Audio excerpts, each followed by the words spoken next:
Hi friends, ಎಲ್ರಿಗೂ ನಮಸ್ತೆ. Welcome back to my channel. ನಾನು ಅರ್ಪಿತಾ. ಎಲ್ಲರೂ ಹೇಗಿದ್ದೀರಾ? ಇವತ್ತು ಎಲ್ಲರೂ ಚೆನ್ನಾಗಿದ್ದೀರಾ ಅಂತ ಭಾವಿಸ್ತಾ ನನ್ನ ಮತ್ತೊಂದು ದಿನದ ವಿಡಿಯೋಗೆ ಎಲ್ರಿಗೂ ಸ್ವಾಗತ. ಇವತ್ತು ಏನಿಲ್ಲ, ಕೋಸಂಬರಿ ಮಾಡೋಣ ಅಂತ ಹೇಳ್ಬಿಟ್ಟು ಈ ವಿಡಿಯೋ ಸ್ಟಾರ್ಟ್ ಮಾಡಿದೆ. ಫಸ್ಟು ಈ ವಿಡಿಯೋಗೆ ಕೋಸಂಬರಿ ಕ್ಲಿಪ್ ಆ್ಯಡ್ ಮಾಡಿದ್ದೀನಿ. ಈಸಿಯಾಗಿ ಮಾಡ್ಬೋದು. ಸೌತೆಕಾಯಿ, ಇದರಲ್ಲಿ ಸೌತೆಕಾಯಿಯಿಂದ ಜ್ಯೂಸು ಮಾಡ್ಬೋದು. ನಾನು ಶಾರ್ಟ್ ವಿಡಿಯೋದಲ್ಲಿ ಅಪ್ಲೋಡ್ ಮಾಡಿದ್ದೀನಿ ಯಾವ ರೀತಿ ಮಾಡೋದು ಅಂತ ಹೇಳ್ಬಿಟ್ಟು. ಆ ಜ್ಯೂಸ್ ಮಾಡಿ ಕುಡಿದು ನೋಡಿ ಏನು ಸೂಪರಾಗಿರುತ್ತೆ ಅಂತ, ಎಷ್ಟು ಮೈಂಡ್ ರಿಫ್ರೆಶ್ಮೆಂಟ್ ಆ ಥರ ಆಗೋಗುತ್ತೆ. ಆ ಥರ ಇರುತ್ತೆ, ಚೆನ್ನಾಗಿರುತ್ತೆ. ಇದ್ರ ಜೊತೆ ಅದನ್ನು ಮಾಡಿದೆ. ಆದರೆ ಎರಡು ನಿಮಗೆ ಬೋರ್ ಆಗುತ್ತೆ ಅಂತ ಹೇಳ್ಬಿಟ್ಟು ಒಂದು ಹಾಕಿದ್ದೀನಿ ಅಷ್ಟೇ. ಕೋಸಂಬರಿನ ನೆನೆ ಹಾಕಿದ್ದೀನಿ. ಇದು ಹೆಸ್ರು ಬೇಳೆನ ಒಂದು 10 ನಿಮಿಷ, 1/4 ಗಂಟೆ ನೆನಿಬೇಕು. ಜೊತೆಗೆ ಸೌತೆಕಾಯಿ ಹೊರಗಡೆ ಇರೋ ತಿರುಳನ್ನ ಹಾಕ್ಬಾರ್ದು ಅಂತ ಹೇಳ್ತಾರೆ, ನೀರು ಬಿಡ್ಕೊಬಿಡುತ್ತೆ ಅಂತ ಹೇಳ್ಬಿಟ್ಟು. ಇನ್ನು ಈ ಕಡೆ ಕಾಯಿ ತುರಿ ಮತ್ತು ಕೊತ್ತಂಬರಿ ಸೊಪ್ಪು ಮತ್ತು ಕ್ಯಾರೆಟ್ ತುರಿದಿಟ್ಕೊಂಡಿದ್ದೀನಿ. ಈ ತಿರುಳನ್ನ ಎತ್ತಾಕ್ತಿದ್ದೀನಿ. ನನ್ನ ಮಗನಿಗೆ ಈ ತಿರುಳು ಇಷ್ಟ, ಅಗಿಬೇಕು ಅದೆಲ್ಲ ತಿನ್ನೋಕ್ಕಾಗಲ್ಲ ಅಂತಾನೆ. ಈ ತಿರುಳಾದರೆ ತಿಂತಾ ಇರ್ತಾನೆ. ಇನ್ನು ಅದು ಎತ್ತಾಕ್ಬಿಟ್ಟು ನೆನೆ ಹಾಕ್ಕೊಂಡು ಇಟ್ಕೊಂಡಿರ್ತೀವಲ್ಲ, ಅದನ್ನು ಇದ್ರೊಳಗಡೆ ಹಾಕ್ಕೊಂಡು ಮಿಕ್ಸ್ ಮಾಡೋದು. ಆಮೇಲೆ ಜಾಸ್ತಿ ಮಿಕ್ಸ್ ಮಾಡಿಬಿಟ್ರೆ ನೀರು ಬಿಟ್ಕೊಳ್ಳುತ್ತೆ. ನಮ್ಗೆ ಯಾವಾಗ ಬೇಕೋ ಆವಾಗ ನೋಡಿಕೊಂಡು ಮಿಕ್ಸ್ ಮಾಡ್ಕೊಳ್ಳಿ. ಜೊತೆಗೆ ಒಂದು ಸ್ವಲ್ಪ ರುಚಿ ಪೆಪ್ಪರ್ ಪೌಡ್ರು ಹಾಕೊಂಡ್ರೆ ಇನ್ನೂ ಟೇಸ್ಟಾಗಿರುತ್ತೆ. ಇನ್ನು ಜ್ಯೂಸದ್ದು ಹೇಳ್ಬಿಡ್ತೀನಿ. ಜ್ಯೂಸ್ ಬಂದು ಸೌತೆಕಾಯಿನ ಹೊರದಿಟ್ಕೊಂಡಿರೋ ಸೌತೆಕಾಯಿನ ಹಂಗೂ ಹಾಕೋಬೋದು. ಹೊರದಲ್ಲೇ ಬೇಕಾದ್ರೆ ತೊಳೆದಿಟ್ಬಿಟ್ಟು ಹಂಗೂ ಹಾಕೋಬೋದು. ಅದಕ್ಕೊಂದು ಸ್ವಲ್ಪ ಶುಂಠಿ, ಕೊತ್ತಂಬರಿ ಸೊಪ್ಪು, ಇನ್ನೊಂದು ಬೆಳ್ಳುಳ್ಳಿ ಹಾಕ್ಕೊಂಡು ರುಬ್ಕೊಂಡ್ರೆ ಜ್ಯೂಸ್ ರೆಡಿ ಆಗುತ್ತೆ. ಅದನ್ನು ಬೆಳ್ಳುಳ್ಳಿ ಅಂದರೆ ಜಾಸ್ತಿ ಏನಿಲ್ಲ, ಸ್ವಲ್ಪ ಮಾತ್ರ. ಶುಂಠಿ, ಉಪ್ಪು ಹಾಕೊಂಡು ಮಿಕ್ಸ್ ಮಾಡ್ಕೊಂಡು ಕುಡಿದ್ರೆ ರುಬ್ಕೊಂಡು ಚೆನ್ನಾಗಿರುತ್ತೆ. ಇನ್ನು ಕೋಸಂಬರಿ ನಾನು ಸ್ವಲ್ಪ ನಮಗೆ ಬೇಕಾದಷ್ಟು ಹಾಕ್ಕೊಂಡು ರೆಡಿ ಮಾಡ್ಕೊಂಡಿದ್ದೀನಿ. ಇನ್ನು ನಮ್ಮ ಮನೆಯವ್ರು ಬಂದಮೇಲೆ ಮಿಕ್ಸ್ ಮಾಡ್ಕೊಳ್ಳೋಣ ಅಂತ ಹೇಳ್ಬಿಟ್ಟು ರುಚಿಗೆ ಎಷ್ಟು ಬೇಕೋ ಅಷ್ಟು ಹಾಕ್ಕೊಂಡು ತಿನ್ನೋದು. ಇದು ಆರೋಗ್ಯಕ್ಕೂ ಕೂಡ ತುಂಬ ಒಳ್ಳೆಯದು. ಮತ್ತು ಯಾವುದಾದ್ರು ಫಂಕ್ಷನಲ್ಲಿ ಇದು ಮಾಡೋದು ಏನಕ್ಕೆ ಅಂದರೆ, ಅವ್ರ ಮನೆಯಲ್ಲಿ ಇರೋದು ದೋಷನೇ ಆಗಲಿ, ಏನಾದ್ರು ಕಷ್ಟ ಕಾರ್ಪಣ್ಯಗಳು ಇರುತ್ತಲ್ಲ, ಅದೆಲ್ಲ ಯಾರಿಗಾರು ಇದನ್ನು ಕೋಸಂಬರಿ ಮಾಡಿ ಕೊಟ್ಟರೆ ಇನ್ನೊಬ್ರಿಗೆ ಆ ಕಷ್ಟ ಕಾರ್ಪಣ್ಯ ಎಲ್ಲ ಕಳೆಯುತ್ತೆ, ಕಡಿಮೆ ಆಗುತ್ತೆ ಅಂತ ಹೇಳ್ಬಿಟ್ಟು. ಇನ್ನು ದೋಣಿ ಮಾಡೋದು ಆಲ್ರೆಡಿ ತೋರಿಸಿದ್ದೀನಿ. ನನ್ನ ಮಗ ಏನಾದ್ರು ಇದು ಮಾಡ್ತಾನೆ, ಇಲ್ಲಾಂದರೆ ಸುಮ್ಮನೆ ಕುತ್ಕೊಬಿಡ್ತಾನೆ. ಹಂಗಾಗಿ ಅವನಿಗೆ ಯಾವಾಗಲೂ ಅದು ಇದು ಅನ್ನೋದ್ರಲ್ಲೇ ಇರಲಿ. ಸ್ವಲ್ಪ ಸುಮ್ಮನೆ ನಾವು ಕೂತ್ಕೊಬಿಟ್ರೆ ಅವನು ಸುಮ್ಮನೆ ಕೂತ್ಕೊಂಡು ಅವತ್ತು ದಿನ ಕಳೆದೇ ಹೋಗ್ಬಿಡುತ್ತೆ. ಹಂಗಾಗಿ ಅದನ್ನು ಮಾಡು ಇದನ್ನು ಮಾಡು ಅಂತ ಹೇಳ್ತಾ ಇರ್ತೀನಿ. ಆವಾಗ ಅವನು ಈ ಥರ ದೋಣಿದೇ ಜಾಸ್ತಿ. ನೀರೊಳಗಡೆ ಆಡ್ಬೋದಲ್ಲ, ಮಕ್ಕಳಿಗೆ ನೀರಂದರೆ ಅಷ್ಟು ಇಷ್ಟ. ಇನ್ನು ಅದಕ್ಕೆ ದೋಣಿ ಅಂತ ಕೇಳ್ತಾನೆ. ಇನ್ನು ಪೇಂಟ್ ಮಾಡೋದು ಅದೊಂದು ಜಾಸ್ತಿ ಅದೇ ಇತ್ತು ಅಂದ್ಬಿಟ್ಟು ಜಾಸ್ತಿ ಲೆಂತಾಗೇನೋ ಅವನ್ನೇ ಹಾಕಿಲ್ಲ, ಸ್ವಲ್ಪ ಮಾತ್ರ ಹಾಕಿದ್ದೀನಿ.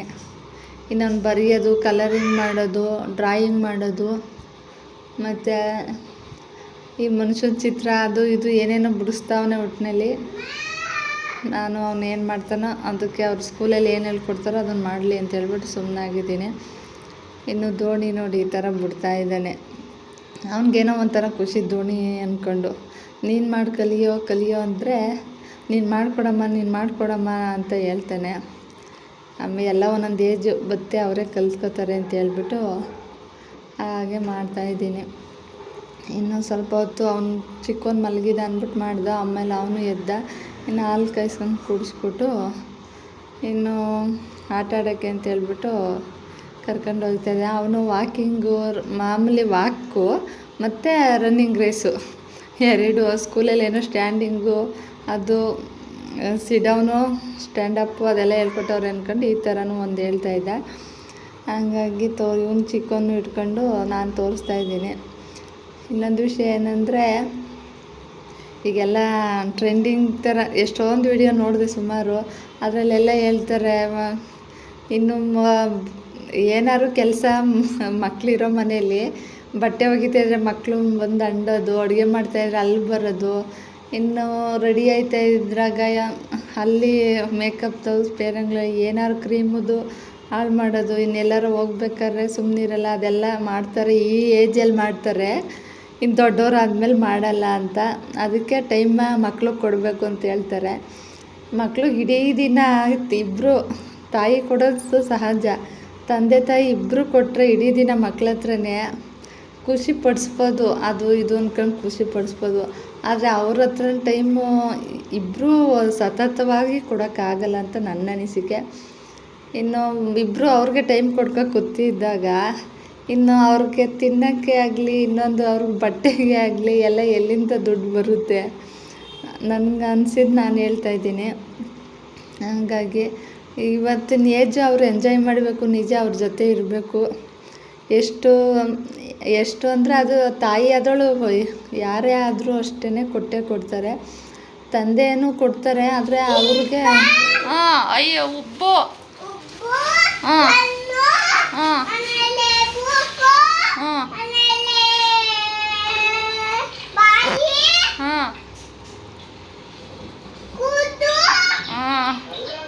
ಗುಡ್ ಬಾಯ್ ರಿಷಿ. ಇನ್ನು ನನ್ನ ಮಗ ಅದನ್ನು ಅಲ್ಲಿ ಮಾಡಿದರು ಸ್ಕೂಲಲ್ಲಿ, ಹಂಗಾಗಿ ಇಲ್ಲೂ ಮಾಡ್ತೀನಿ ಅಂತ ಹೇಳ್ಬಿಟ್ಟು ಅದು ಗ್ರೂಪ್ ಮಾಡೋರು ಏನೇನು ಮಾಡಿದ್ದು ಕಳಿಸ್ತಾರೆ. ಹಂಗೆ ನಾನು ನೋಡೋಕೆ ಹೋದಾಗ ಈ ಥರ ಮಾಡಿದ್ದಾರೆ ರಿಷಿ ಅಂದಾಗ ತಾನು ಮಾಡ್ತೀನಮ್ಮ ಅಂದ್ಕೊಂಡು ಅಂತಾನಲ್ಲ ಅಂತ ಕೇಳಿ ಮಾಡಿಸ್ತೀನಿ. ಹಿಂಗೇ ಟೈಮ್ ಕೊಡೋದು, ತಂದೆ ತಾಯಿ ಇಬ್ಬರೂ ಕೊಡೋಕ್ಕಾಗ್ದಲ್ಲ, ಯಾರು ಇರ್ತಾರೋ ಅವರು ಆ ಸಿಚುವೇಶನ್ನ ಮಕ್ಕಳನ್ನ ಹ್ಯಾಂಡ್ಲ್ ಮಾಡ್ಕೊಂಡು ಹೋಗೋದಷ್ಟೇ. ಮಕ್ಕಳು ಹ್ಯಾಂಡ್ಲ್ ಮಾಡೋದೇನೋ ಸುಲಭ ಅಲ್ಲ, ಆದರೆ ಅದೊಂದು ಏಜು ಅಂತ ಹೇಳ್ತಾರಲ್ಲ ಅಷ್ಟೇ. ಆ ಏಜ್ ದಾಟಾದ್ಮೇಲೆ ಅವ್ರು ನಾವು ಕೇಳೋದನ್ನ ಅವ್ರು ಮಾಡಲ್ಲ, ಅವ್ರು ಕೇಳೋದು ನಮ್ಗೆ ಮಾಡೋಕ್ಕಾಗುತ್ತೋ ಇಲ್ವೋ ಗೊತ್ತಿಲ್ಲ. ಹಂಗೇ ಅವ್ರವ್ರ ಕೆಲಸ ಅವ್ರವರೇ ಮಾಡ್ಕೋತಾರೆ. ಇನ್ನು ಚಪಾತಿ ಒತ್ತಿದೆ, ಪೂರಿ ಮಾಡಿದೆ. ಇನ್ನು ಬೆಳಗ್ಗೆ ವಿಡಿಯೋ ಕಂಟಿನ್ಯೂ ಮಾಡಿರೋದು. ಪೂರಿ ಮಾಡ್ಕೊಂಡು ತಿಂದಾದ್ಮೇಲೆ ನನ್ನ ಮಗ ಚಪಾತಿ ಮಣೆ ಇಟ್ಕೊಂಡು ತಾನು ತಡ್ತೀನಿ ಚಪಾತಿ ಥರ ಅಂತ ಹೇಳ್ಬಿಟ್ಟು ಇದು ಮಾಡ್ತಾಯಿದ್ದಾನೆ. ಅವನೊಂದು ಸ್ವಲ್ಪ ಹೊತ್ತು ಹಸಿಟ್ಟು ಏನೋ ಕೊಟ್ಕೊಂಡ್ರೆ ಆ ಹಿಟ್ಟದ್ದು ಸ್ವಲ್ಪ ಹೊತ್ತು ಮಾಡ್ತಾನೆ. ಆಮೇಲೆ ಅದನ್ನು ಯೂಸ್ ಮಡಗಿದೆ ನಾನು.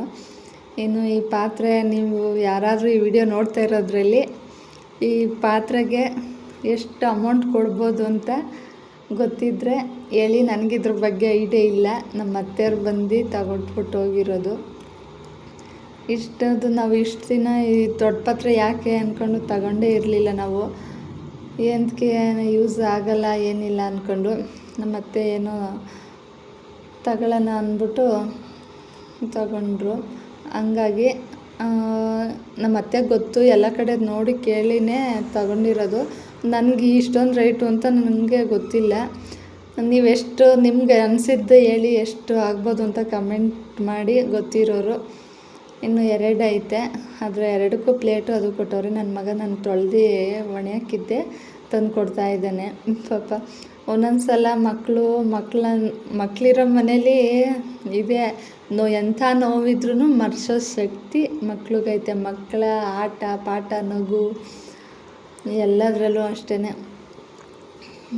ಇನ್ನು ಸೀತಾಫಲ ದಂಡಿತ್ತು ಅಂತೇಳ್ಬಿಟ್ಟು ನನ್ನ ಮಗ ತಿಂತಾಯಿದ್ದಾನೆ. ನಾನು ತಿಂದೆ, ಸ್ವಲ್ಪ ಚೆನ್ನಾಗಿತ್ತು. ಬಿತ್ತನ ತೋರಿಸ್ತಾ ಇದ್ದಾನೆ, ಇಲ್ಲಿ ಬಿಡಿಸಿದ್ದೀನಿ ನಾನು, ಬಿತ್ತ ನುಂಗಬೇಡ ತನು, ಬಿತ್ತ ನುಂಗಬೇಡ ಅಂತ ಹೇಳ್ತಾಯಿದ್ದೀನಿ. ಅದಕ್ಕೆ ತೋರಿಸ್ತಾ ಇದ್ದಾನೆ. ಏನು ಮಾಡೋದು, ಎಲ್ಲ ಹಂಗೆ ಅಂದ್ಕೊಂಡು ಇರ್ತಾರವೆ. ಯಾವ ನುಂಗ್ತಾನೆ, ನುಂಗಿದ್ರೆ ಈ ಬಿತ್ತೆ ಏನಾಗಲ್ಲ ಅಂತಂದರು, ಬಾತ್ರೂಮಲ್ಲಿ ಬರುತ್ತೆ ಅಂತ ಹೇಳ್ಬಿಟ್ಟು. ಇನ್ನು ಮತ್ತೆ ಊರಿಂದ ನಾವು ಖಾರದ ಪುಡಿ ತಂದಿದ್ರು. ಇನ್ನು ಬಾಕ್ಸ್ಗೆ ಹಾಕಿ ಇಟ್ಬಿಡೋಣ ಅಂತ ಹೇಳ್ಬಿಟ್ಟು ಅದನ್ನೊಂದು ಸ್ವಲ್ಪ ಬೇಕಾದಷ್ಟು ಸಾಂಬಾರ್ಗೆ ಹಾಕೊಳ್ಳೋಕ್ಕೆ ಅಂದ್ಬಿಟ್ಟು ಸ್ವಲ್ಪ ಹಾಕ್ಕೊಂಡು ಇನ್ನು ಮಿಕ್ಕಿದ್ದನ್ನು ಬಾಕ್ಸ್ಗೆ ಹಾಕಿ ಇಟ್ಟಿರ್ತಾಯಿದ್ದೀನಿ. ಇದಕ್ಕೆ ಮೇಲುಗಡೆ ಉಪ್ಪು ಹಾಕೋದು, ಏನು ಹಾಳಾಗಲ್ಲ ಅಂತ ಹೇಳ್ಬಿಟ್ಟು. ಇದನ್ನು ಚೆನ್ನಾಗಿ ಹುರಿದು ಮಾಡಿರ್ತಾರಲ್ಲ, ಏನೂ ಹಾಳಾಗಲ್ಲ. 1 ವರ್ಷದ ಗಟ್ಟನೂ ಇಟ್ಕೋತಾರೆ, ಏನೂ ಆಗಲ್ಲ. ಖಾರದ ಪುಡಿ 1 ವರ್ಷ 2 ವರ್ಷವೂ ಇಟ್ಕೋತಾರೆ. ಖಾರದ ಪುಡಿ ಏನಾಗಲ್ಲ. ಆದರೆ ನೀರಿನ ಕೈಲಿ ಮತ್ತು ಏನಾರ ತಗೋಬೇಕಿದ್ರೆ ನೀರು ಆರಿಸ್ಬಿಡೋದು ಅದೆಲ್ಲ ಮಾಡಿದ್ರೆ ಇದಾಗುತ್ತೆ ಅಂತ ಹೇಳ್ಬಿಟ್ಟು. ಇನ್ನು ಅದಕ್ಕೊಂದು ಕವರ್ ಹಾಕ್ಬಿಟ್ಟು ಇದು ಮಾಡೋಣ ಅಂತ ಹೇಳ್ಬಿಟ್ಟು ಚಪಾತಿ ಹಸಿಟ್ಟು ಹೆಂಗೂ ಡಬ್ಬಕ್ಕೆ ಸುರ್ಕೊಂಡಲ್ಲ ಅಂದ್ಬಿಟ್ಟು ಇದನ್ನೇ ಕಟ್ ಮಾಡಿಬಿಟ್ಟು ಹಾಕ್ತಾಯಿದ್ದೀನಿ. ಖಾರದ ಪುಡಿ ಇವಾಗ ಮಾಡಿಸಿರೋದಲ್ವ, ಕಲ್ಲರಾಗೈತೆ. ಇನ್ನೂ ಹೇಗೆ ಇರುತ್ತಂತ ಮಾಡಿಲ್ಲ, ನೋಡಬೇಕು ಇನ್ಮೇಲೆ ಮಾಡಿ. ಇನ್ನು ಹಳೇದೇ ಸ್ವಲ್ಪ ಖಾರದ ಪುಡಿ ಇತ್ತು ಅಂತ ಹೇಳ್ಬಿಟ್ಟು ಅದನ್ನೇ ಹಾಕ್ಕೊಂಡು ಮಾಡ್ತಾಯಿದ್ದೀನಿ. ಇನ್ನು ನನ್ನ ಮಕ್ಕಳು ಬಟ್ಟೆ ಚಿಕ್ಕವು ಎಲ್ಲ ಕಟ್ಟೋವು, ದಾರ ಕಟ್ಟೋವು ಎಲ್ಲ ಇತ್ತಲ್ಲ, ಅದನ್ನು ಇನ್ಯಾಕೆ ಅಂತ ಹೇಳ್ಬಿಟ್ಟು ಚಿಕ್ಕವಾಗೋಗವೆ.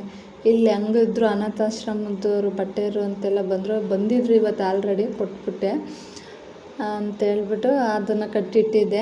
ಅದ್ರ ಬೆಳಿಗ್ಗೆಗೆ ಬಂದರು, ಕೊಟ್ಟೆ.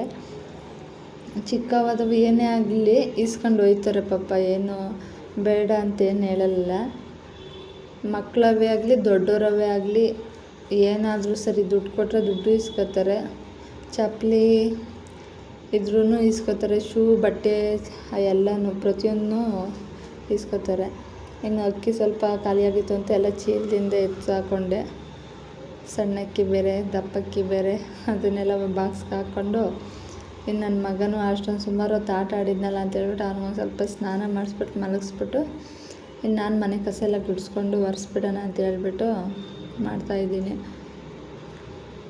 ಇನ್ನು ನಾನು ಅದನ್ನೇ ಹೇಳಬೇಕು ಅಂದರೆ ಅಷ್ಟೇ, ಯಾರಿಗೆ ಆದರೂ ಟೈಮ್ ಕೊಟ್ಕೊಂಡು ಪ್ರತಿಯೊಂದೂ ಅಷ್ಟೇ, ಆ ಟೈಮ್ ಮತ್ತೆ ಬರೋಲ್ಲ ಅಂತ ಹೇಳೋದು ನಿಜ.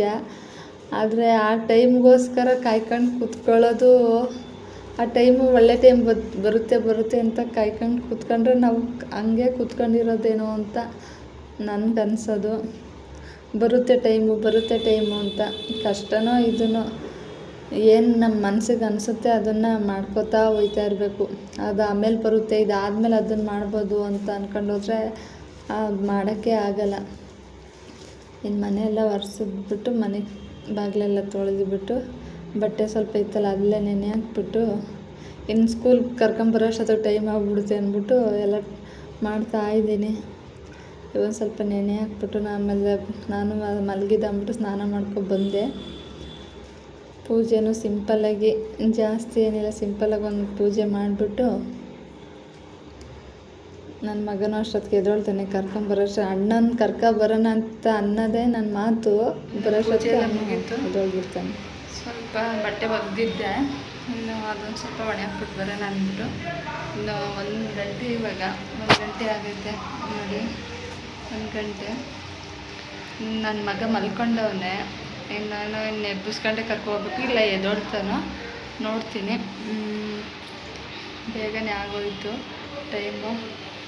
ಬಟ್ಟೆ ಒಣ ಹಾಕ್ಬಿಟ್ಟು ಬಂದುಬಿಟ್ಟು ಬಿಸಿಲೈತೆ ಒಂದು ಸ್ವಲ್ಪ, ಹಂಗಾಗಿ ಮೇಲೆ ಟೆರೆಸ್ಗೆ ಹಾಕ್ಬಿಡ್ತೀನಿ, ಬೇಗ ಒಣಗಿಕೊಳ್ಳುತ್ತೆ. ಸೀರೆ ಇಲ್ಲೇ ಕೆಳಗಡೆನೇ ಹಾಕ್ತೀನಿ.